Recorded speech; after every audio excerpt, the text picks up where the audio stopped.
Yo, most marriages suck or boring or they're complacent. And I'm gonna break it down based on Napoleon Hill's book, Outwitting the Devil, in chapter 11 as to why this is so.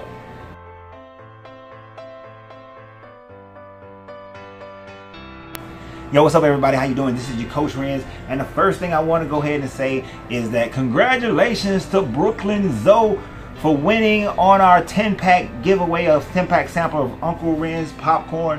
So Brooklyn, hit me up on masteringyou10@gmail.com. I know there's another way of contacting you. I'll send you a personal message that way just to let you know that you won, girl.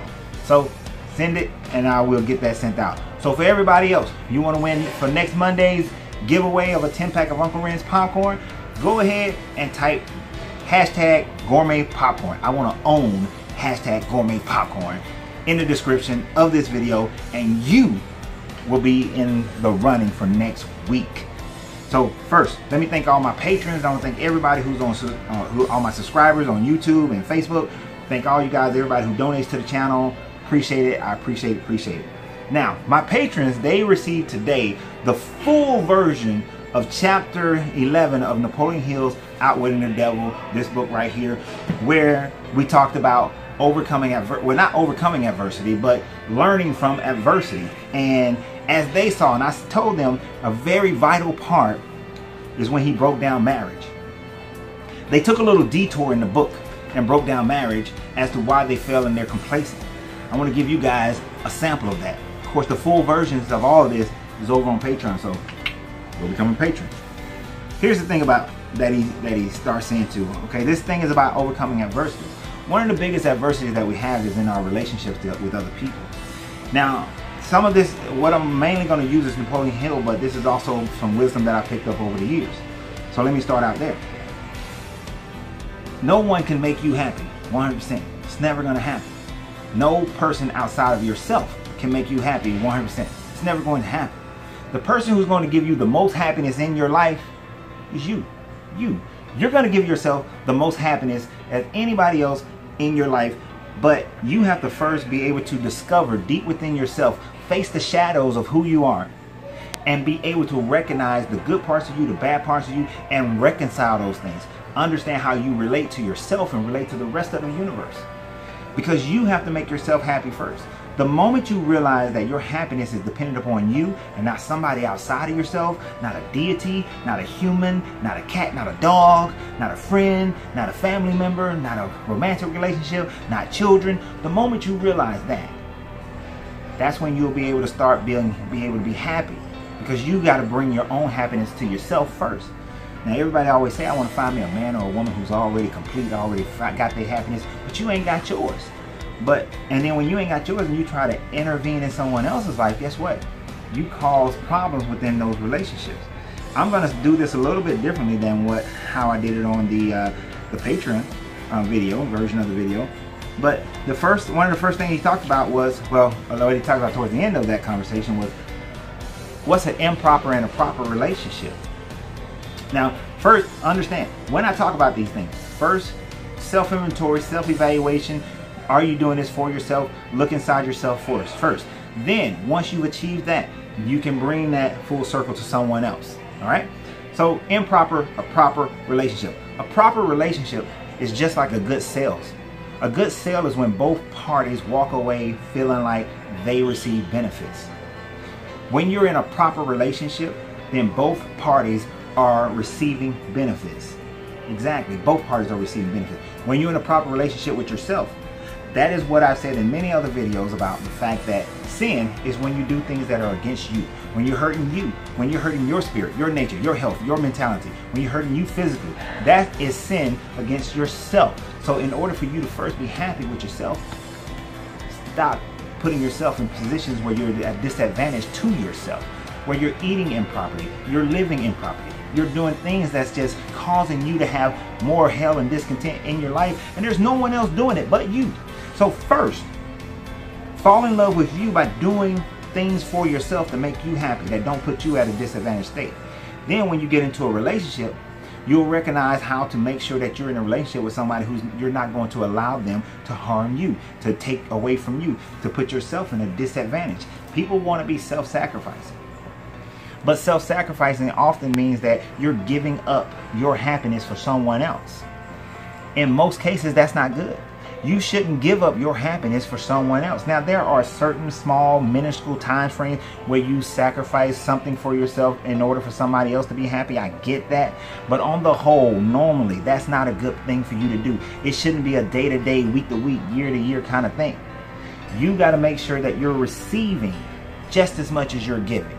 Because if you're always just giving and never receiving, that means you're pouring out. I want to show you guys something to illustrate that real quick. Hold your breath. Hold your breath. Hold your breath. Receive air. Receive that air and hold it. Now, for all those who are just always receiving, if you're holding that breath, your body initially takes it and it's good.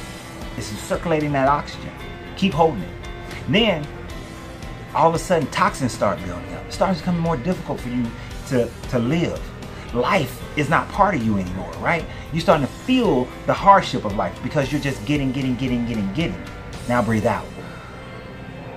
So much relief. So much relief. In the Buddhist meditation, the breathing out is the nirvana. Because why? Breathing out, the release, the giving, is the thing that then all of a sudden it releases it. Now, many of you have been talking that man got the breath of life and he lived. But you can't just live by intake. It's the breathing in and breathing out. It's the give and the take. So without give and take, guess what? There is no happiness and there is no life. You can't just breathe out.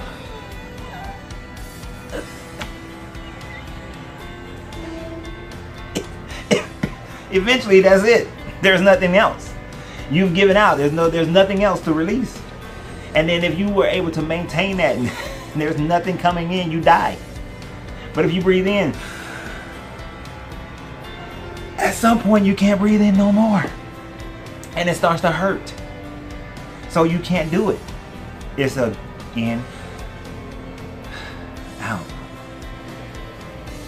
Breathing in that good ass prana, as Infinite Waters may say. But breathing out that poison of life. Just letting it go. Learning how to take and release. How to hold and let go. You got to learn how to take and let go. How to keep yourself in advance. Now, an improper relationship is when one person is losing. One person is being crapped on. One person is being beaten. One person is being taken advantage of. One person is doing all the work. One person is having to sacrifice. One person is at a disadvantage in the relationship. That's an improper relationship. Many of you have that with yourself. You have an improper relationship with yourself that you got to, need to, should correct. That you got to make sure you're taking care of self, and then you can take care of somebody else. If you are poor and have no food, you can't feed no one else. You have to first have food for yourself, and you have to have an overage of food in order to feed others. So therefore, you need to be able to have enough love for yourself, respect for yourself, consideration for yourself, trust for yourself. You got to have all that for yourself so that you can then be able to give it to someone else, be able to demonstrate it for someone else. And when you have an even exchange of that, bam, you have something that's beautiful. You have what Napoleon Hill said is the reason why some marriages are great. You have a harmonious mind. When two harmonious minds come together, whoo, what a beautiful thing that they create. And that's what he was saying. That most marriages are not happy because the two participants who came into the marriage in a contractual agreement, they had different aims, they have different goals, they have different reasons why they're getting married. They have all these differences of why they are getting married, and so their minds are not harmonious, and because they're not, it doesn't work. Now, let's think about that, because I know where your mind just went. You're talking about, well, I got to be harmonious with my person. What about opposites attract and that sort of thing? Let me tell you how opposites attract only works. Let's say I meet you. Personally, you guys know I hate paying bills. The act of paying bills I can't stand. I know they need to be paid. I don't have a problem with them needing to be paid. I just hate the act of doing it. Now, opposite. Here's a woman. You. I want to talk to women right now. You love paying bills. Paying bills give you a sense of security because you know that if I pay the bill, the lights will stay on. If I pay the bill, the water keeps running. If I paid the bill, I know the rent, the mortgage, the rent, whatever it is, I know that the house stays over our head. I keep my key. If I paid the bill, I know the car's gonna be out there in the morning. If I paid the bill, then I know that we got gas in the car. If I paid the bill, I know we got food. You know, you love paying bills because of that sense of security, and that's fine. The way that the opposite attracts is that I don't like them, but I know they need to be done, so I'm open to giving you the money to let you handle it. To not even have to worry about it, to not even have to stress over it. I don't have to feel any stress of paying bills because I never do it. But I know that it's going to get done because you love to do it. And because you love to do it, you're going to make sure it gets done. Because I'm willing to give you the money without any grief, stress, or strife, without saying, well, maybe next week, and can we, and what about, and no, I get out of your way and say, you say the bills is $1,000 a month, here's the $1,000. It's $2,000 a month, here's the $2,000. It's $3,000, here's the $3,000. Whatever it is, it's always there. You go handle it. I don't need to see it. That's opposite attract that work. Now, let's say I hate paying bills to the point where I don't even want them to be paid. Where I gotta rob Peter to pay Paul. Where I'm trying to make sure it's delayed and I don't want to give over the money to you, but you sit over there and you stressing because you don't know if the light's gonna get turned on and off today, or they on or they off. You don't know. But because of all that, now we got problems. Our opposite is not attracting. See, the opposite is only attract when the person wants to change. And he talked about that too. That the way you correct the relationship where there is disharmony is either the person causing disharmony changes their mind, change their habits, change the reason they logically do it, willingly do it, use their willpower to do so. That person changes so that their actions then become different, their results become different. If they're willing to do that, you can correct the disharmony and have harmony. But if they're not, the only way you correct the disharmony is change the person. Many of you get stuck in these good relationships or decent relationships or complacent relationships, these comfortable relationships, because you're not willing to change the person. If the person is unwilling to change, then you have to change the person. I was just speaking to a friend earlier today, couple, been married for a very long time, about 40, 50 years. He's sexually here, she's sexually there. But she's saying she's unwilling to change to go here. Many people want to downgrade sex in a relationship, saying that it's not equal footing with the spiritual and the mental and the physical. But yes, it is. If you're doing that, you're lying to yourself and setting yourself up for failure. But because the woman says that she's unwilling to even consider meeting him halfway, don't get mad when he leaves. Don't get mad when he cheats. Don't get mad when he's watching porn. Don't get mad when he's satisfying his sexuality simply because you said, I'm unwilling to change. And like I said before, if you're not growing, you're dying. If you're not, everything in the world has changed. There's always change. You can't stop change. People are going to change. I'm not the same sexual man that I am now than I was when I was 19, because I didn't know about half the stuff that I know about now. So my level of sexual understanding is much greater. My libido is much higher. My interest is much higher. Hold on. Man, I was on the road, slight interruption. But my interest was much higher. My interest is much higher now. There are things I just didn't know about, but now I know. My curiosity has continued to grow. So therefore, I'm not the same. I change. And I don't know who I'll be in the next 30 years, 40 years, 50 years. Things may go up, things may go down. But you have to be willing to change. If you're going to be in a relationship with somebody, you got to keep changing with that person. You've got to grow together. You got to maintain the harmony. If there's no harmony, it doesn't work. You can't want to keep the house clean and he want to keep the house nasty. You can't want to keep the house organized and he want to keep the house disorganized. It's not going to work. It's not. And when you have trouble, stress, and strife because of that, and then it spill over into other parts of your relationship, disharmony. And then your relationships are no good. They don't work. He literally says, let me read this part to you. Marriage succeeds or fails entirely because of the manner in which the participants relate themselves to one another. Proper relationships in a marriage begins with the proper motives for the marriage.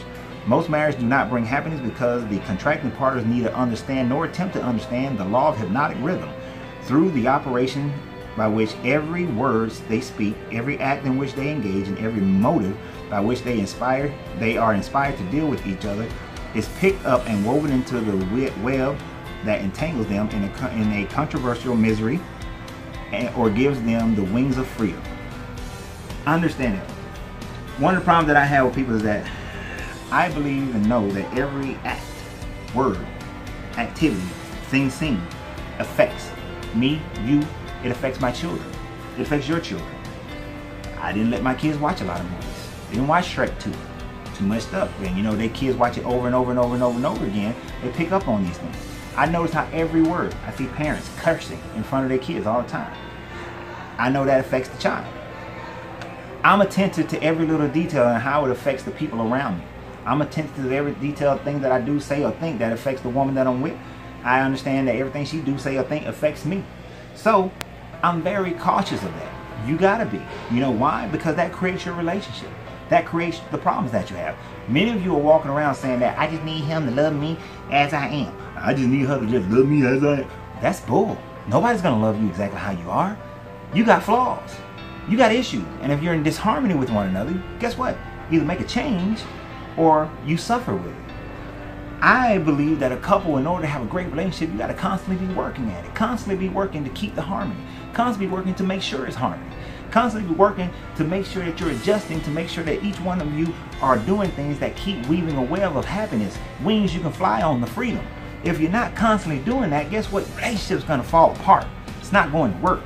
And you're going to have to continue to make sure that that's what you're doing at all times, because hypnotic rhythm is going to pick up on every mode, everything you do, and then it becomes habit. You got the habit of sitting around the house, you start that habit, it becomes habit, now somebody's sitting there mad because you ain't going nowhere and you're bored. You got the habit of not flattering her, all of a sudden now, 20 years later, some other man flatters her and has her work husband, and she's starting to love that flattering, and now you mad. Well, you should have been flattering her 20 years ago, and every day there since. You should have been doing it. You ain't trying to sex him or sex her. You ain't trying to feed him or feed her. You ain't trying to have fun and go out and do things and explore and do new things. And that's what they want to do. Guess what? They'll find somebody. Too many girls trips to turn into a girl-guy trip. Too many boys trip to turn into a girl-guy trip. Keep on letting it happen. Or to turn into a trip by themselves, and eventually they turn into a divorce, and then you stand there and talk about why? Why it had to happen? I don't know why it happened. I don't know. He just left me. And women, y'all get caught up into it so hard. It hurts y'all more than it hurts guys, because women are more apt to stay in it. Society of the last 8,000 years have taught women that they are the ones supposed to sit there and take it and take it and take it and take it and take it and take it and take it. And that's wrong. You don't have to take it. You don't have to deal with it. You don't have to live in it. You are woman enough, queen enough to take your queendom and live how you want to live. Have people in your life that you want to have in your life. If they don't amount to your standard, cut them fools off. Cut them jokers off. Move on. Don't supplant your queendom in a man who doesn't have a kingdom. He just got a little fiefdom. No, hell no. It's not worth it. And ladies, you don't have to deal with it, and you shouldn't deal with it, and you need to stop dealing with it. Men don't deal with it, so why should you? Why should you? Said people come to grief through improper human relationships. Look, we all need relationships. We're built to have relationships, all right? And we have to have it. But there can be no happiness except through the understanding and application of the right principles of human relationship. We have to have the right principles. We have to understand that we must harmonize with one another. And we can do this. First, we have to have a deep discovery of self. Fall in love with you. Find happiness with you. Quit looking for outside things to bring you happiness. Find it here first. Find it in the total completeness of union of yourself, the union of you. Then after that, like some of your books say, when two or more come together in agreement, and they tell the mountain to move, the mountain will move. But the two have to be in harmony, in agreement. See, that's what that really means to you. Coming together in harmony and agreement, where there's no doubt, where one person is not saying, we might be able to build this business. We can build this business. The might is going to kill the business.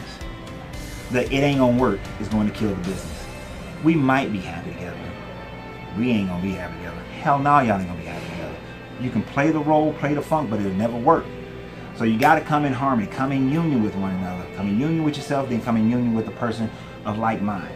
Don't send me somebody who's opposite of me. Only time that works is when the opposites work together in order to create unity. That's when it works, when you take up for my lack. But I'm willing and open to allow you to take up for my lack. But where I'm not willing and open, it's not going to work. That's not an opposite that's going to happen. So bring to me someone like me. Keep the house like I keep it. Keep my body like I keep it.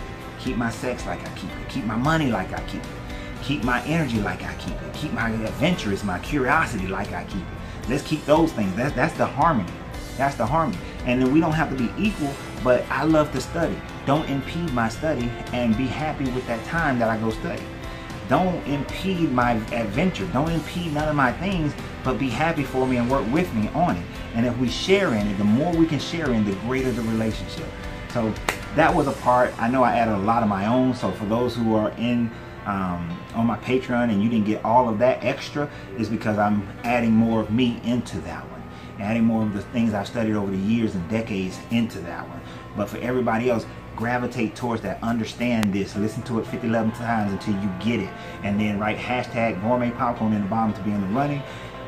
Join me on my Patreon. I appreciate that. Support the channel, subscribe, do all those things. And Brooklyn Zoe, I'll be in contact with you. Y'all have a great day. Remember, you got to free yourself to be yourself. Why? Because your greatness is non-negotiable.